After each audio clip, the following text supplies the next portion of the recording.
I'm Chauncey Navarro. Welcome back to Inspired Word. We've been going through the book of the Revelation of Jesus. We started in chapter 20, and we basically started to touch on the Millennium Kingdom, this 1,000-year reign of Christ. And we touched on it in the last video.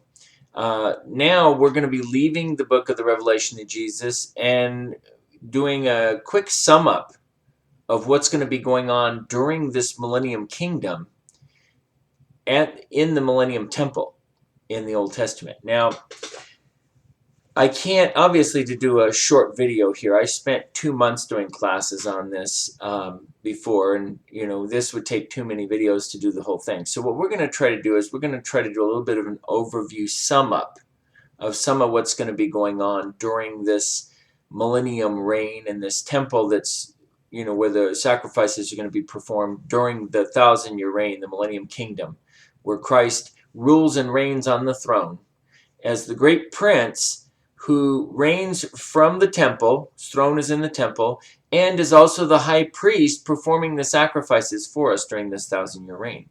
And to some Christians, this is kind of a surprising thing here, because it's like, well, what do you mean sacrifices during the Millennium Kingdom?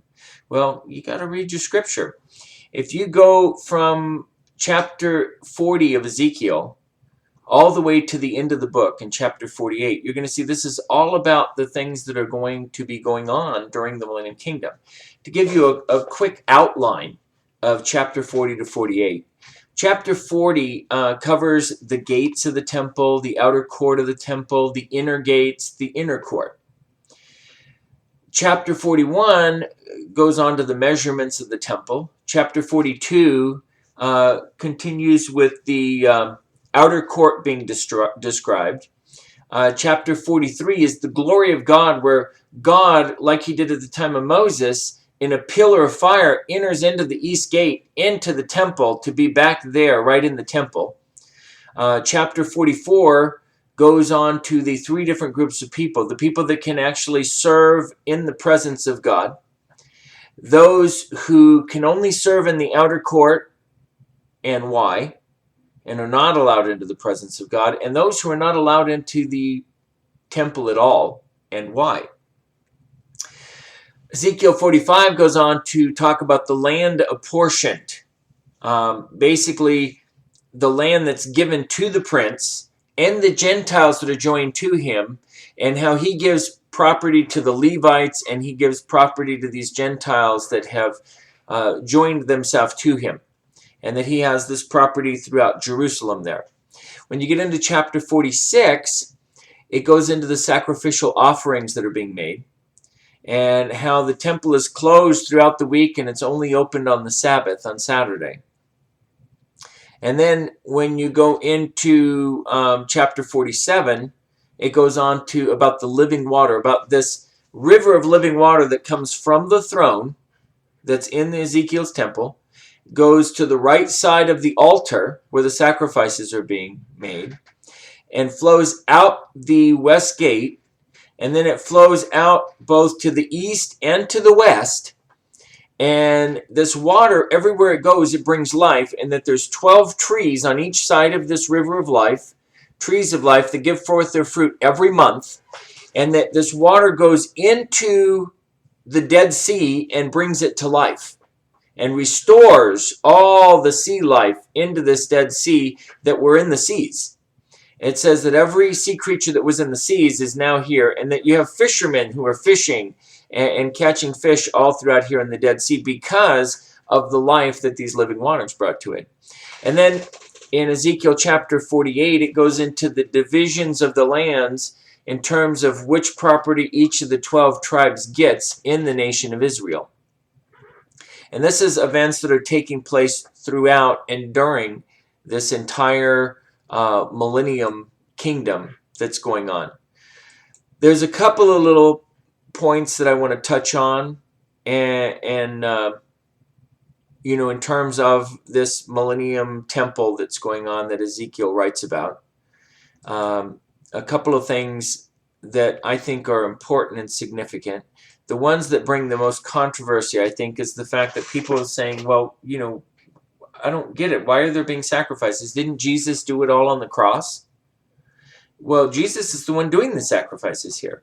As it's spoken of in the scriptures, it tells you that in the Old Testament, they looked forward by faith to what Jesus would do on the cross. What you find in the Millennium Kingdom is that we are looking back as a memorial to what Jesus did on the cross. And I think part of this is depicted when you look at some of the descriptions in the temple that's being built here.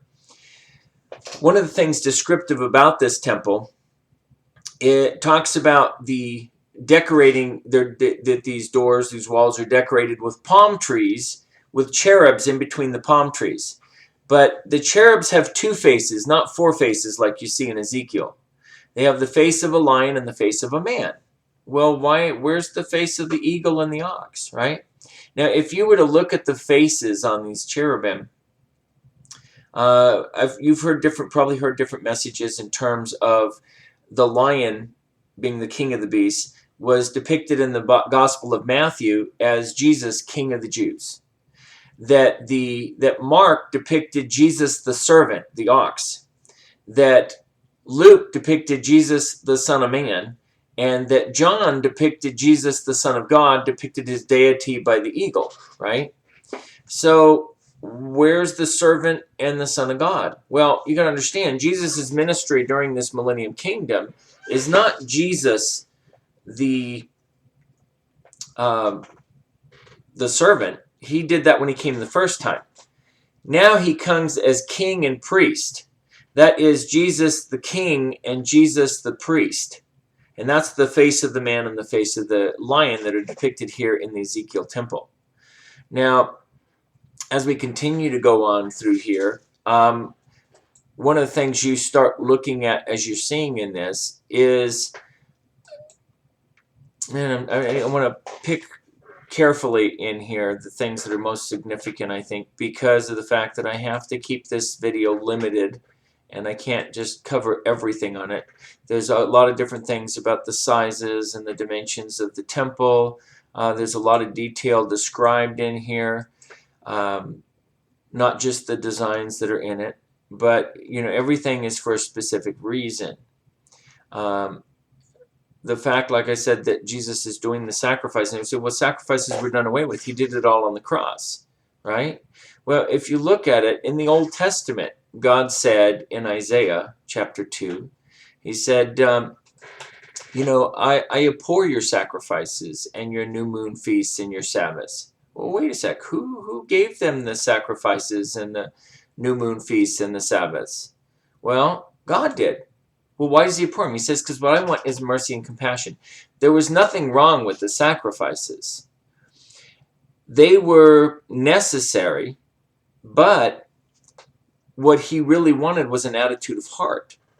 Well, it doesn't change here in the Millennium Kingdom. He still wants an attitude of heart, but if anybody gives tithes, you're still making sacrifices. That's a sacrifice to God to show him that he's more important than your money. And in the same way, the sacrifices that are being done in the Millennium Kingdom, it's an agricultural society again. Once again, they're showing God that he's more important than the wealth that he brings them. They're giving them the percentage of their wealth that comes in, and this is part of the system he set up. And if you look through it, he was trying to teach an attitude of heart in the Old Testament, and that's what he's trying to teach here in the New Testament as well, is an attitude of heart.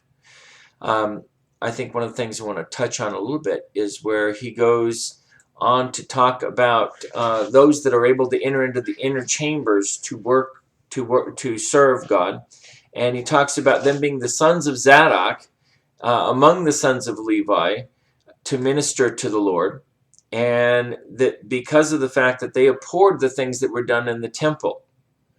The other group that are not allowed to go into the inner court before the presence of God, but can only worship in the outer court to serve, was because of the fact that they allowed the Gentiles to trodden the outer court underfoot. Evidently, this tribulation temple that happens during the tribulation turns into a Disneyland. and it turns into a thing for buying and selling. If you recall, when Jesus took the cords and made a whip and chased out the money changer, it says, it's written, my Father's house will be a house of prayer. And in the same way, that's what happened in there, where the abomination of desolation came in because of the things that they did in the temple, where they turned it into, a marketplace. And what you see in chapter 9 of Ezekiel is where, when God brings in the abomination of desolation, he has them mark the 144,000 with the seal of God, with the name of God and the name of his city, and says, you know what, they'll be protected, make sure, but then go and wipe out everybody else, starting with the elders in the temple, and then wipe out every man, woman, and child, showing no mercy. And this was basically because of the abominations that they did in the temple of God, that even in the tribulation temple, it's still the temple of God. And if you recall, that's the key marker from Daniel that started this 70th week for the clock to start ticking again as it goes through. Now, as I mentioned before, and those that are not allowed to enter the temple basically are those that are not circumcised in heart and flesh. Now, if you notice, he says heart and flesh. Because, see, Paul talks about the important thing of the circumcision was the circumcision of the heart, more so than the circumcision of the flesh. And so you have some that would be considered uncircumcised by Jews, but yet God says, look, if they're circumcised in heart, that circumcision's sufficient. Now, as we continue on, there's the area and the property that's given to the prince that he divides up for the Levites, and that he divides up for the Gentiles that were joined to him. And this chart you're looking at right here is these areas in the division that he talks about that goes in through that. When we get towards the last chapter, when we get to the last chapter of the book, it goes into the division of Israel. Now, if you notice this chart here, this is the division of Israel into each of the tribes that they're given to. And this is showing the way the land is divided up. And this is all leading towards, this is during this time where it says, the child shall live to be 1,000 years old. And if a man dies at 100, he'll be considered accursed. Well, why is that? Well, that's because right now you're running on God's law. Man's life's extended out like it was prior to the flood. But those that rebel against God, it's immediate judgment. This is in Ezekiel 43, 9, I think 9, 10, 11, 12 is what I'll cover. And it says, now let them put away their whoring and their dead bodies and their kings far from me, and I will dwell in their midst forever. As for you, son of man, describe to the house of Israel the temple, that you may be ashamed of their iniquities, and they shall measure the plan. And this is a lot of why this is written in here, so that Israel, who recognizes the Messiah and weeps for, sees him whom they pierced, and weeps for one as their own son. And it says, and if they are ashamed of all that they have done, make known to them the design of the temple, its arrangement, its exits and its entrances, that is, its whole design, and make known to them as well all its statutes, and its whole design and all its laws, and write it down in their sight, so that they may observe all its laws and all its statutes to carry them out. This is the law of the temple. The whole territory on the top of the mountain all around shall be most holy. Behold, this is the law of the temple. Now, the significant things I wanted to point out also is this river of life that flows from the temple of Ezekiel that he describes here. That has the trees of life on both sides. One of the significant things I think on this is that this is actually something that is both during the Millennium Kingdom and continues on post-millennial, when God destroys the heavens and the earth, creates a new heaven and a new earth. But this river of life still continues during this post-millennial kingdom in, the new heaven and the new earth. When the new Jerusalem comes down, this river of life is flowing from the new Jerusalem, and you still have the 12 trees with the 12, trees of life with the fruit that gives forth every season. And anyway, I think I've covered enough in here about the Millennium Kingdom for right now. And I think that we'll go on to, in the next video, we'll continue in chapter 20 of Revelation to the end of this Millennium Kingdom that leads into, once again, the Gog-Magog war of chapter 38. And I will touch on that, and I'll see you back here at Inspired Word.